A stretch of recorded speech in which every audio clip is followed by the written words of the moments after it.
আমাদের চাষিদের মধ্যে এটা প্রচলিত আছে ভিটামিন হিসাবে। অনেকজনই বলে যে ভিটামিন দেবো, আসলে কিন্তু ভিটামিন নয়। যাই হোক, এটা আপনাদের এটা ল্যাঙ্গুয়েজ চাষিদের মধ্যে হয়ে আছে। অনেকজনই দেন, অনেকজনই দেন না, বাট এটা এই সময় স্প্রেটা করা খুবই দরকার। আসসালামু আলাইকুম।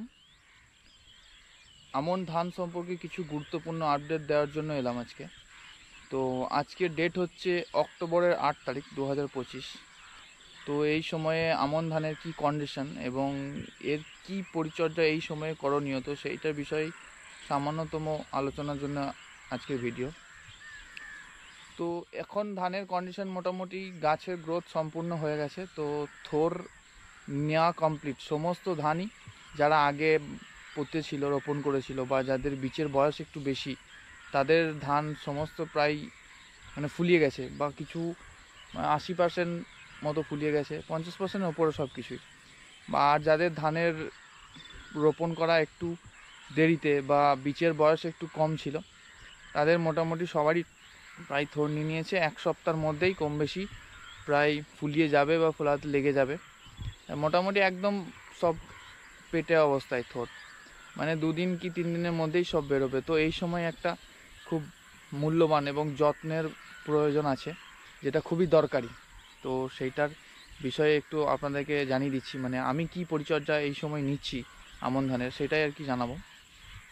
তো চলুন ধানের কন্ডিশনটা আগে একটু দেখা যাক, যে কী পজিশনে এই সময় ধানগুলো আছে। মোটামুটি আমাদের যে জমির কন্ডিশন সেটা দেখাচ্ছি। এই যে এটা দেখতে পাচ্ছেন, এটা হচ্ছে কন্ডিশন। দেখতেই পাচ্ছেন প্রায় সমস্ত ইয়েতে এই থোর চলে এসছে, সমস্ত আর কি পেটে শীষ অবস্থান করছে। প্রায় 2-1 দিনের মধ্যেই এগুলো ফেটে বেরিয়ে আসবে। তো এই সময় একটা পরিচর্যা দরকার আছে, খুবই গুরুত্বপূর্ণ। তো আপনাদেরকে আমি তুলে দেখাই বিষয়টা।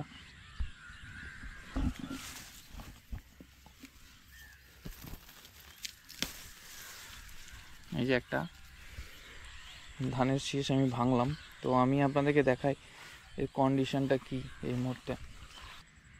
এই যে দেখায় আপনাদেরকে শীষটার কি কন্ডিশন এই মুহূর্তে, কোন অবস্থায় শীষটা অবস্থান করছে। যে দেখতে পাচ্ছেন, হালকা করে ফাটালেই আপনি দেখতে বেরিয়ে আসবে শীষ, একদম রেডি হয়ে গেছে ভিতরে, জাস্ট এই পাতাটা ফাটিয়ে বেরিয়ে আসার অপেক্ষায়। তো এই মুহূর্তে পরিচর্যাটার দরকার আছে, দেখতে পাচ্ছেন আপনারা।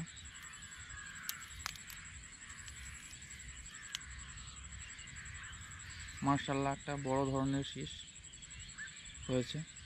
তো এই অবস্থায় পরিচর্যাটা দরকার আছে। এই সময় কি পরিচর্যা আমি নিচ্ছি, বা আপনারাও চাইলে নিতে পারেন, বা যারা অলরেডি নিয়ে নিয়েছেন খুব ভালো কথা, আলহামদুলিল্লাহ। বা যাদের বাকি আছে নিতে, তারা কি করতে পারেন। আমি এই সময় যেটা দিচ্ছি স্প্রের মাধ্যমে, যেটা হচ্ছে একটা সিস্টেমিক ফাঙ্গাসাইড, যেটা একটু ভালো কোয়ালিটি দেওয়ার চেষ্টা করবেন। যেমন হচ্ছে আপনার অ্যামিস্টার টপ, ন্যাটিভো, বা আরও সিনজেন কোম্পানির অনেক ভালো ভালো মেডিসিন আছে, যেগুলো আপনার পুরোটাই হচ্ছে ছত্রাকনাশক, সিস্টেমিক ফাঙ্গাসাইড। এর কাজ কি? এর কাজ হচ্ছে আপনার এই যে শীষটা বেরোবে 1 সপ্তাহ 10 দিনের মধ্যে, এটাকে প্রোটেক্ট করা, গাছকে অনেক দিন সতেজ রাখা, সবুজ করে রাখবে। দেখবেন আমাদের চাষিদের মধ্যে এটা প্রচলিত আছে ভিটামিন হিসাবে। অনেকজনই বলে যে ভিটামিন দেবো, আসলে কিন্তু ভিটামিন নয়। যাই হোক, এটা আপনাদের এটা ল্যাঙ্গুয়েজ চাষিদের মধ্যে হয়ে আছে। অনেকজনই দেন, অনেকজনই দেন না, বাট এটা এই সময় স্প্রেটা করা খুবই দরকার। সেটাকে ভিটামিন বলেই আমরা জানি বা চিনি। তো সেটাই অ্যাকচুয়াল হচ্ছে সিস্টেমিক ফাঙ্গাসাইড, যেটা অনেক রকমভাবে আপনার গাছকে প্রোটেক্ট করে।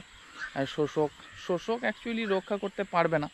শোষক যদি লেগে যায়, তো গাছকে জ্বলে যাওয়ার হাত থেকে বা খোলা পচা বা ছত্রাকের হাত থেকে এটা রক্ষা করে। তো এর সাথে আপনারা একটা মাজরার যে কোনো ওষুধ দিয়ে দেবেন, যেহেতু এখনও টাইম আছে মাজরা আক্রমণ করার, 1 মাসের ওপর সময় আছে ধান পাকতে বা কাটতে। তো মাজরা একটা, আমি যেটা দিচ্ছি সেটা আপনাদেরকে জানাচ্ছি। মাজরার একটা ওষুধ, এটা খুব একটা দামি না দিলেও হবে, কারণ সময় প্রায় শেষের দিকে। আর এই সিস্টেমিক ফাঙ্গাসাইডটা একটু ভালো রকমের দেওয়ার চেষ্টা করুন, ভালো মানের। এবার আপনি আপনার বাজেট অনুযায়ী বা জমির কন্ডিশন অনুযায়ী দিয়ে দেবেন সেটা।